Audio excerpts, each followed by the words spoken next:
Those racially tinged attacks on Democrats come as President Trump touts a large-scale plan to arrest thousands of undocumented immigrants with final deportation orders.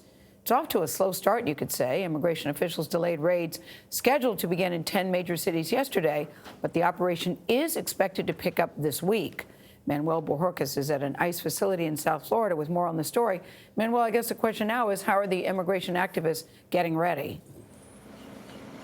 Well, Gayle, good morning. They spent this weekend informing undocumented immigrants about their rights and what to do if confronted by an immigration officer. Now, many of those groups believe that officials may have delayed those sweeps yesterday because of all that heightened publicity around them. But they're warning immigrant families that the threat is ongoing.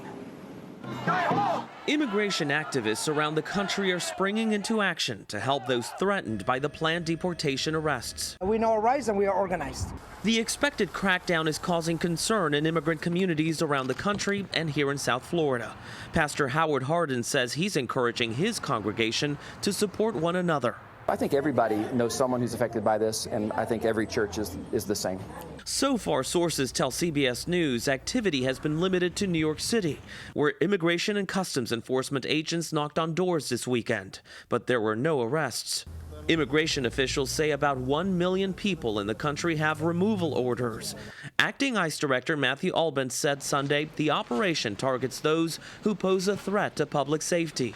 We are doing targeted enforcement actions against specific individuals who have had their day in immigration court and have been ordered removed by an immigration judge. But some Democrats say publicizing the crackdown is the administration's attempt to instill fear. It's not about getting people who are security risks deported. It's about scaring everyone in the country, and it is also about changing the news. Some immigrants are seeking sanctuary in churches, including this one north of Los Angeles. This man didn't want to show his face on camera. He's afraid he'll be arrested in a sweep.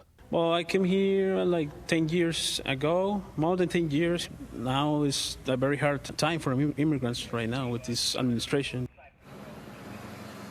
The American Civil Liberties Union is trying to block the mass deportation arrests. The organization has filed a lawsuit alleging they violate basic due process procedures and that many of the immigrants targeted may have not received the paperwork to appear in court in the first place. Anthony? Manuel, thank you.